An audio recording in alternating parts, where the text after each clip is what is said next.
This lecture is the first of two to cover Victorian Britain from 1837 to 1901 and the painting, photography, and architecture that thrived at this time, with a revival and an interest in Gothic and the new technologies that developed under the reign of Queen Victoria. One individual above all others would define this era as Victorian, and that is Queen Victoria herself, who ruled, not lived, but ruled an unprecedented 64 years, on par with Ramses the Great from 1837 to 1901. Her moral values and social customs, as well as her preference in art, would come to define the era. Now, when William IV, her predecessor, had died, he did not leave an heir. But Victoria was the daughter of George III's son, and was heir apparent to the throne. She married her first cousin Albert in 1840, and they had 9 children in total. Here we have a photograph of Queen Victoria, the prince, and the 8 royal children before the 9th was born in 1854. Here she's advancing the image as a queen and mother, casting herself as just another British citizen, as other mothers would go about with their children in parks at the time. She is indistinguishable in appearance and dress from the well-to-do middle class of the day. Not surprisingly, this interest would carry over into art as well. Here in Edwin Landseer's Windsor Castle in Modern Times, we have the image of a man who has come home from a hunt and to be greeted by his middle-class bride. Here we see the daughter in the far left is going to be petting one of the dead partridges, inspecting it, that the husband has brought home. The values communicated here in this very finely painted and well-observed work, and almost a genre scene, is one of domestic harmony, spousal fidelity, masculine character, as we would understand it, accompanied by feminine devotion and modesty. This is going to set the tone for expectations of men and women in Victorian times. Now, Landseer is most famous for his animal paintings, which are often very sentimental, showing animals behaving like people, such as the looking for crumbs from the rich man's table, for instance. Now, his interiors are meticulously painted and detailed, and he's going to be well known for these genre scenes.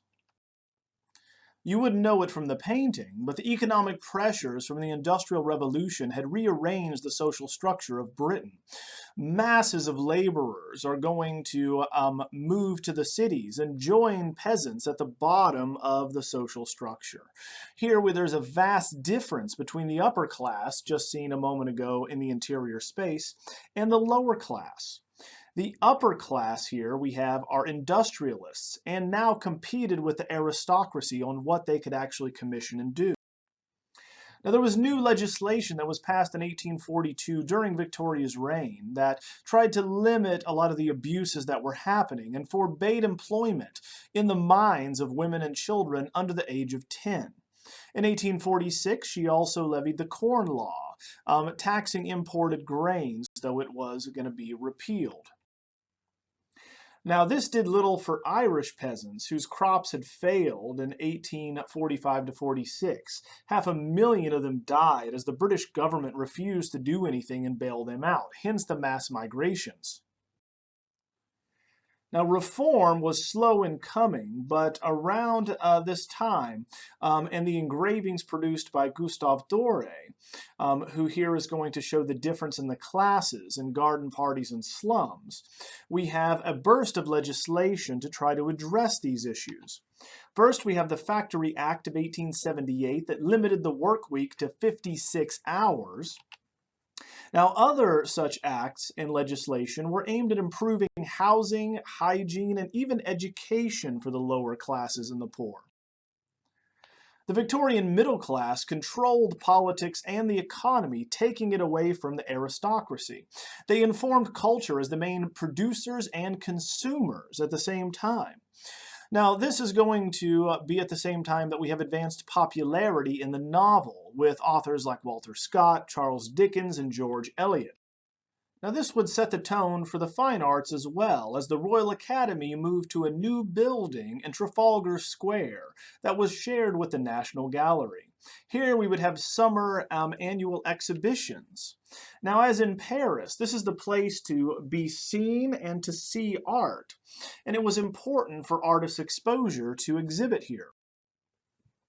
From the 1830s onwards, as in Paris, we have galleries, dealers, who were the middleman between customers and artists, that were popping up throughout England. They offered this new venue to see and buy art, where dealers are also going to begin controlling prices and what subjects and styles were exhibited and would be sold, trying to be tastemakers.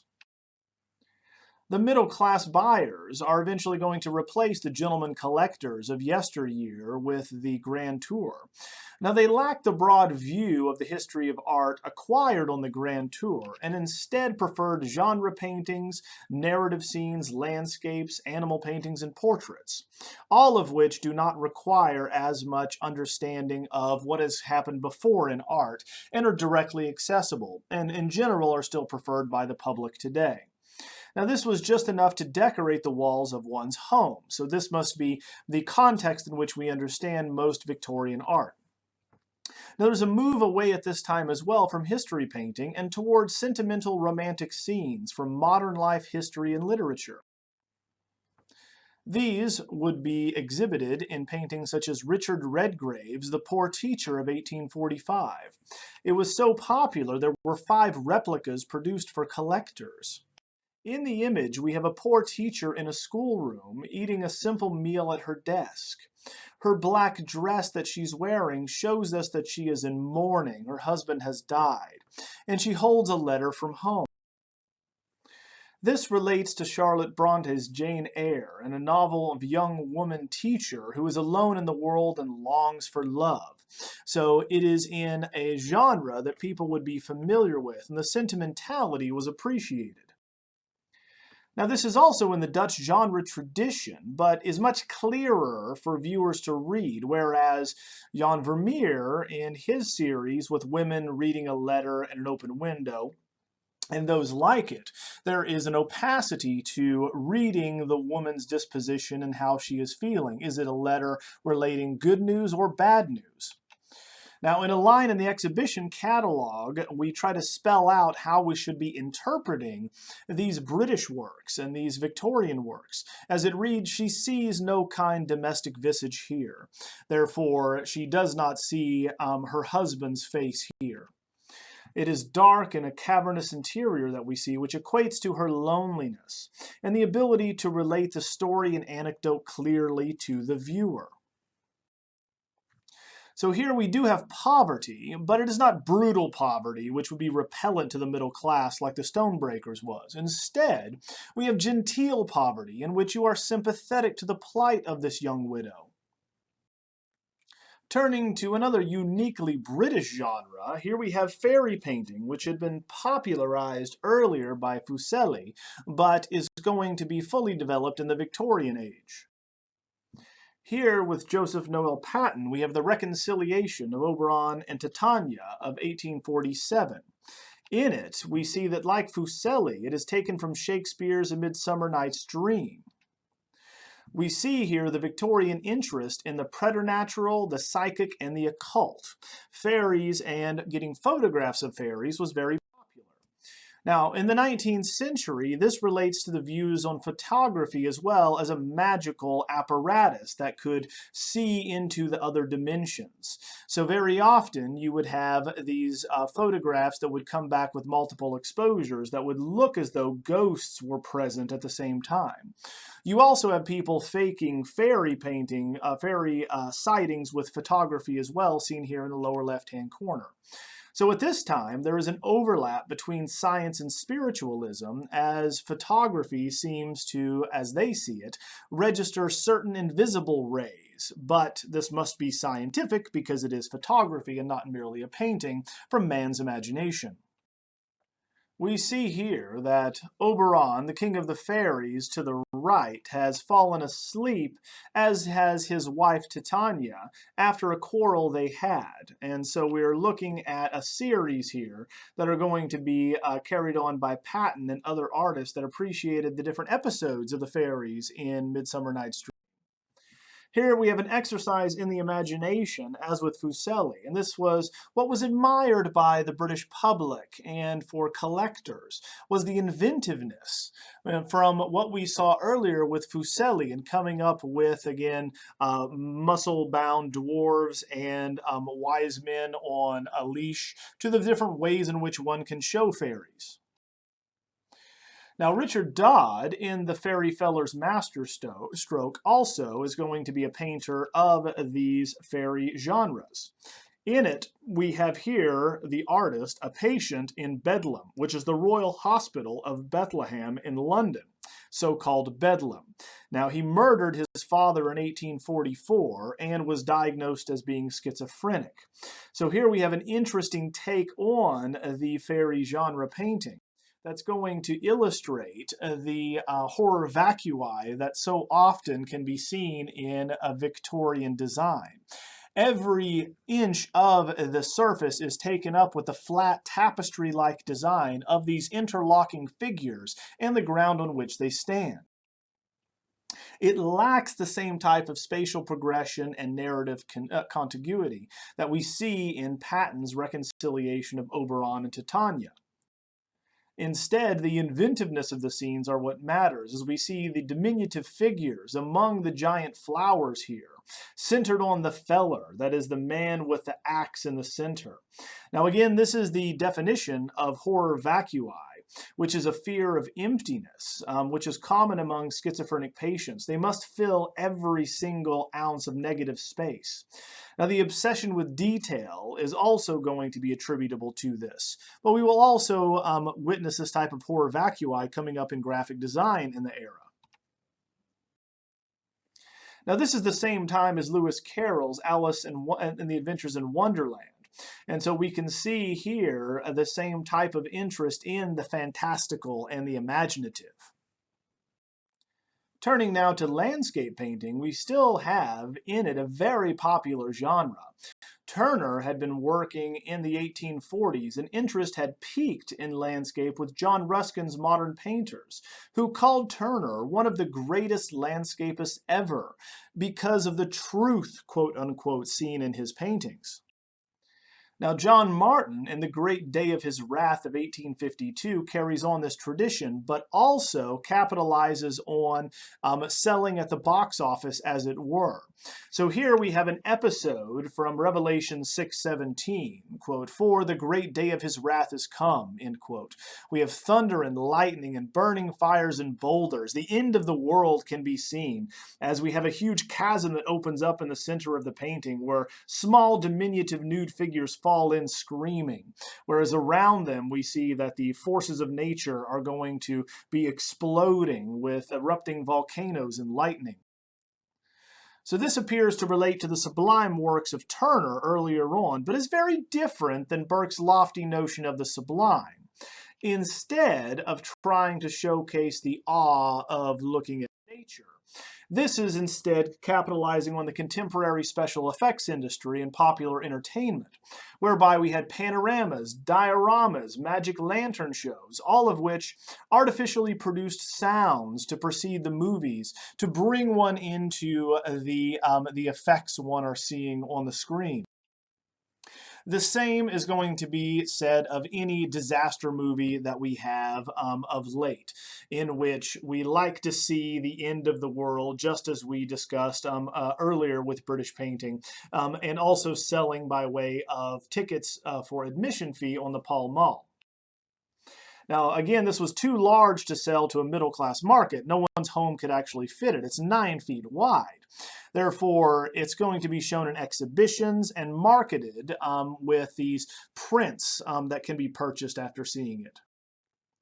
Turning now to portraiture, we know the grand manner had disappeared at this point. The middle class had replaced the aristocracy.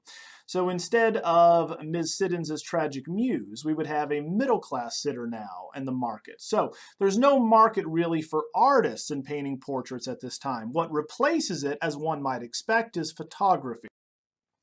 So William Henry Fox Talbot was a British scientist who had developed a photographic process at the same time and independent from Daguerre and the daguerreotype.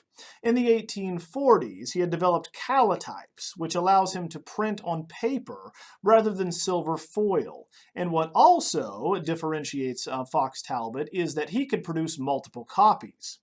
Now, the downside to this process of a calotype as opposed to a daguerreotype is he was sacrificing the sharpness of the image for, again, quantity and cost. They are cheaper and easier to produce. So in order to mask this lack of resolution, we show you here one of these calotype negatives from, again, Hill and Adamson, which is a portrait of Thomas Duncan and his brother from 1845. Here we can see that compared to a daguerreotype, there is much less detail, but the stiff frontal pose is now replaced by informality. So we are distracting from the lack of detail one can get in the clothes and the face by focusing on other elements in a portrait, such as spontaneity. Now, Julia Margaret Cameron was an amateur photographer that sold works at these exhibitions. She specialized in photographing writers, artists, and intellectuals, and used the colloidal process to achieve dramatic chiaroscuro effects. She would use glass plates with a photographic emulsion of silver halide suspended in gelatin to create such effects, and then print them in an album print. If we compare the two, one can still see how they are of British origin, as they attempt to communicate the character and personality of a sitter by way of informality and spontaneity. But there is a great deal more detail that is made possible in the deep lighting effects and of the detail possible with the album print.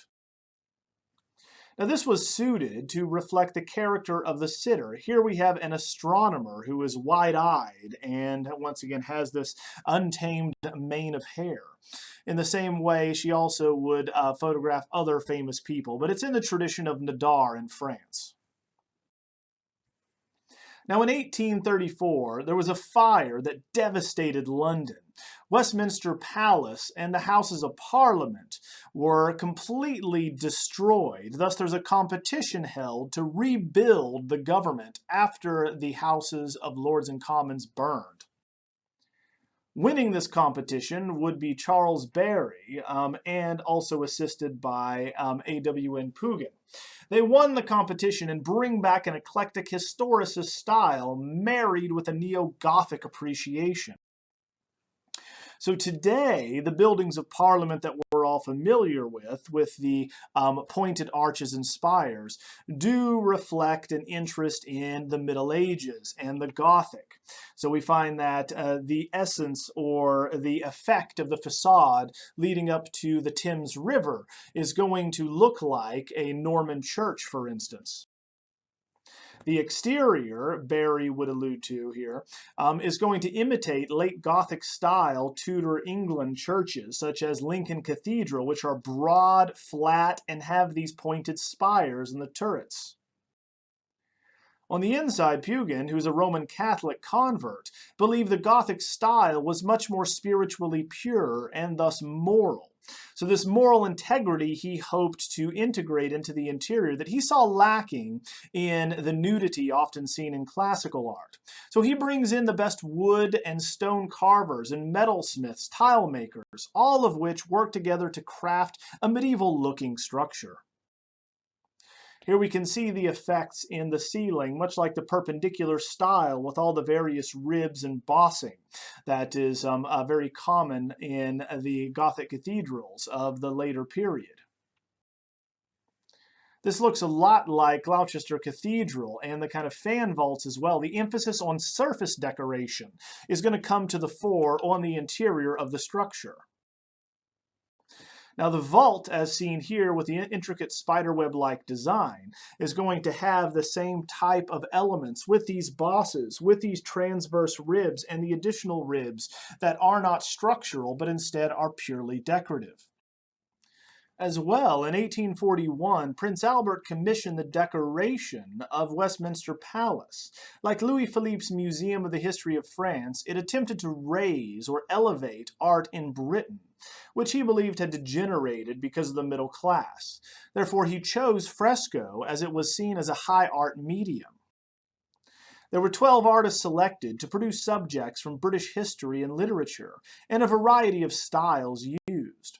The Royal Robing Room shows 5 episodes relating to King Arthur. Here we have William Dyce and his Mercy, or Sir Gawain. In this instance, we're looking at Thomas Malory's The Death of Arthur from 1485 as the source. The Arthurian legend is going to be a national classic in Britain and was certainly elevated to that and above during Victoria's reign. In this, we find that we're selecting 5 scenes that exemplify the values of Victorian Britain: piety, hospitality, mercy, courtesy, and generosity. Here, we're going to find that the artist traveled to Rome twice to study early Renaissance art, and especially that of the Sacra Conversazione, where you would have multiple figures around an enthroned Madonna and Child. Sir Gawain, in this instance, is atoning for accidentally killing a woman at King Arthur and Guinevere's wedding feast. A jury of court ladies sentence him to a life of mercifulness and being courteous to all women and being devoted to them. He takes this oath while Guinevere administers and looks on above him, much like the Virgin Mary. So Guinevere, in the same position as the Virgin Mary, has the divine importance of a queen, hence also reminding us of Victoria's regal ancestry. We are communicating through the classical values here of the early Renaissance, this idealism, stability, balance, and symmetry that would be understood at the time in Victorian England for those that were allowed in this room. Now, the next class, we'll look at the more modern movements that are going to develop after this with the Pre-Raphaelites and modernism itself in England.